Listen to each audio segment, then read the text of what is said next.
एक दिन प्रातःकाल आचार्य चाणक्य और चंद्रगुप्त महल के उद्यान में टहल रहे थे। हवा में ठंडक थी, सूरज की किरणें फूलों पर गिर रही थी, लेकिन चंद्रगुप्त के चेहरे पर गंभीरता थी। चाणक्य ने पूछा, क्या सोच रहे हो पुत्र? चंद्रगुप्त ने धीमे स्वर में कहा, गुरुदेव, राजकाज में इतना व्यस्त रहता हूँ कि लगता है समय ही हाथ से निकल रहा है। कभी लगता है कि काश थोड़ा और समय मिल जाता। कभी सोचता हूँ, क्या समय सच में इतना कीमती है जितना सब लोग कहते हैं? चाणक्य मुस्कुराए। उन्होंने कहा, पुत्र, मनुष्य अपने जीवन का सबसे बड़ा धोखा तब खाता है जब वह मान लेता है कि उसके पास बहुत समय है। समय ही एक ऐसा धन है जो किसी को उधार नहीं मिलता और एक बार चला जाए तो लौटकर नहीं आता। धन, यश, साम्राज्य, ये सब दोबारा मिल सकते हैं, पर खोया हुआ समय नहीं। चंद्रगुप्त ने सिर झुकाया और बोला, पर गुरुदेव, हम तो हमेशा काम में लगे रहते हैं, फिर भी समय कम क्यों पड़ता है? चाणक्य ने गहरी सांस ली और बोले, क्योंकि पुत्र, काम में लगे रहना और समय का सदुपयोग करना दो अलग बातें हैं। एक व्यक्ति दिन भर भागता है लेकिन मंजिल नहीं पाता,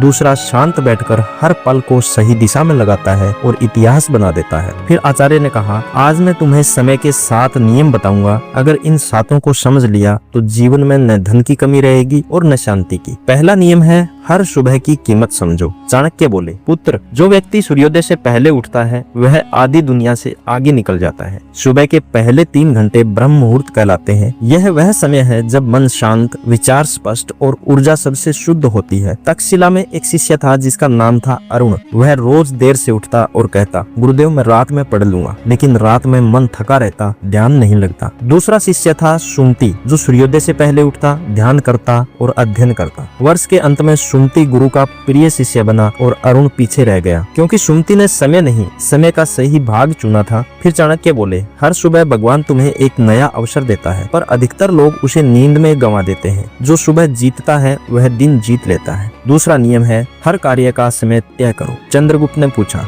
गुरुदेव, क्या समय को नियंत्रित किया जा सकता है? चाणक्य बोले, नहीं पुत्र, समय को कोई रोक नहीं सकता, पर उसे सही दिशा में मोड़ा जा सकता है। जो मनुष्य हर काम का निश्चित समय तय करता है वह समय का स्वामी बनता है। उन्होंने एक प्रसंग सुनाया। एक बार एक राजा था जो हर काम को बाद में करूंगा कहकर टाल देता था। एक दिन उसके दरबार में एक वृद्ध आया और बोला, राजन, कल से मेरे गांव में अकाल पड़ने वाला है, कृपा कर मदद भेज दीजिए। राजा ने कहा, अभी नहीं, कल देखेंगे। अगले दिन खबर आई, गांव के लोग मर गए, खेत सूख गए। राजा पछताया, लेकिन अब क्या फायदा था? वह दिन यानी कल कभी आया ही नहीं। चाणक्य बोले, जो कल पर छोड़ता है वह वर्तमान खो देता है, और जो अभी को पकड़ लेता है वही भविष्य बनाता है। तीसरा नियम है, दूसरों का समय मत चुराओ। चाणक्य ने गंभीर स्वर में कहा, पुत्र, जैसे किसी का धन चुराना पाप है, वैसे ही किसी का समय चुराना भी अपराध है, क्योंकि समय ही जीवन है। चाणक्य ने कहा, दरबार में बहुत से लोग राजा को खुश करने के लिए घंटों बातें करते रहते हैं, पर असल में वे राजा का नहीं, राज का समय बर्बाद करते हैं। जो नेता दूसरों का समय चुराता है वह अपने राज्य की प्रगति को रोक देता है। फिर उन्होंने एक नीति बताई, अगर कोई तुमसे मिलने आए तो उसे पूरा समय दो, पर यदि कोई केवल तुम्हारा समय बर्बाद करने आए तो उसे विनम्रता से मना कर दो, क्योंकि जो अपने समय का सम्मान नहीं करता वह दूसरों के जीवन की भी कदर नहीं करता। चौथा नियम है, आलस्य समय का सबसे बड़ा चोर है। चाणक्य बोले, पुत्र, समय को चुराने वाले चोर बहुत हैं, पर सबसे चालाक चोर है आलस्य। उन्होंने कहा, आलस्य मनुष्य के भीतर उस जहर की तरह फैलता है जो धीरे धीरे उसकी क्षमता को नष्ट कर देता है। जो कहता है थोड़ी देर बाद करूंगा, वह अपने सपनों का गला खुद घोंट देता है। उन्होंने एक कहानी सुनाई। एक बार एक किसान था, उसे अपने खेत में बारिश के पानी को रोकने के लिए पाल बांधनी थी, लेकिन उसने कहा, कल कर लूंगा। अगले दिन बारिश आई, मिट्टी बह गई, फसल सूख गई। उसे बहुत पछतावा हुआ। उसने मन ही मन कहा, काश उस दिन मेहनत कर ली होती। चाणक्य बोले, जो कल पर छोड़ता है वह कभी मंजिल तक नहीं पहुंच पाता। पांचवा नियम है, समय धन से अधिक मूल्यवान है। चंद्रगुप्त ने पूछा, गुरुदेव, क्या समय वास्तव में धन से भी अधिक मूल्यवान है? चाणक्य मुस्कुराए और बोले, पुत्र, धन खोकर दोबारा कमाया जा सकता है, पर समय खोकर उसे कभी वापस नहीं पाया जा सकता। उन्होंने कहा, एक व्यापारी था जिसने अपने व्यापार के लिए अपने जीवन के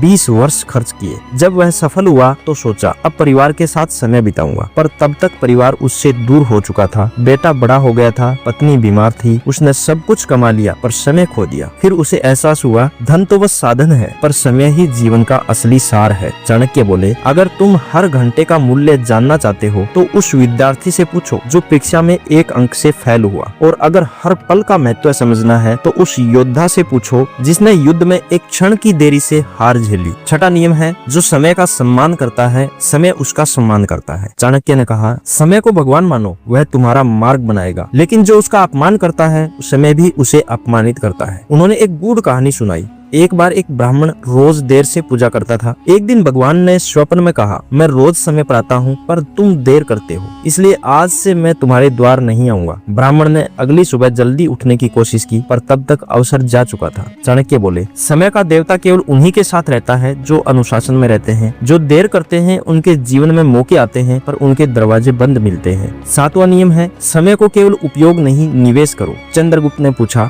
गुरुदेव समय का उपयोग तो सब करते हैं फिर भी सब सफल क्यों नहीं होते? चाणक्य ने मुस्कुराकर कहा, क्योंकि उपयोग और निवेश में अंतर है। जो उपयोग करता है वह पल गुजारता है, जो निवेश करता है वह भविष्य बनाता है। चाणक्य ने आगे कहा, एक शिष्य था जो खाली समय में ताश खेलता था और दूसरा वही समय किताबें पढ़ने में लगाता था। वर्षों बाद पहला शिष्य ताश के पत्ते गिनता रह गया और दूसरा राजा का मंत्री बन गया। चाणक्य बोले, जो समय को ज्ञान, स्वास्थ्य और क्रम में लगाता है वह भविष्य का सम्राट बनता है। समय में लगाया गया श्रम ब्याज सहित लौटता है। फिर आचार्य ने गहरी सांस ली और बोले, पुत्र, जीवन केवल वर्षों से नहीं पलों से बनता है। हर पल ईश्वर का वरदान है। जो इस वरदान को पहचानता है वह साधारण होकर भी असाधारण बन जाता है। चंद्रगुप्त ने सिर झुकाकर कहा, गुरुदेव, आज मैं समझ गया, जो व्यक्ति समय को जीत लेता है वह संसार को भी जीत लेता है। चाणक्य मुस्कुराए और बोले, हाँ पुत्र, क्योंकि जो समय को व्यर्थ नहीं जाने देता वह इतिहास में कभी व्यर्थ नहीं होता। उन्होंने अंत में कहा, याद रखो, धन लौट सकता है, अवसर नहीं। दोस्त मिल सकते हैं पर बीता हुआ पल नहीं। इसलिए हर दिन, हर क्षण को ऐसे जियो जैसे यह आखिरी हो और सबसे मूल्यवान भी। दोस्तों, अगर यह कहानी आपको कुछ सिखा गई हो तो आज से समय को अपना सबसे बड़ा गुरु मानिए, क्योंकि जो समय की कीमत समझ लेता है वह जीवन में कभी गरीब नहीं होता। याद रखिए, समय हर दिन आपको 2 विकल्प देता है, या तो उसे बर्बाद कर दो या उसका उपयोग इतिहास रचने में करो। आज से अपने समय का सम्मान करना शुरू कीजिए, लक्ष्य तय कीजिए, सुबह जल्दी उठिए, हर काम का समय निर्धारित कीजिए। अगर आपको यह कहानी प्रेरणादायक लगी हो तो इसे लाइक करें, शेयर करें और कमेंट करना मत भूलिए, क्योंकि शायद किसी और को आज समय का महत्व समझने की जरूरत हो। ऐसी ही लाइफ चेंजिंग वीडियो देखने के लिए चैनल को सब्सक्राइब जरूर करें। वीडियो को पूरा देखने के लिए आपका धन्यवाद।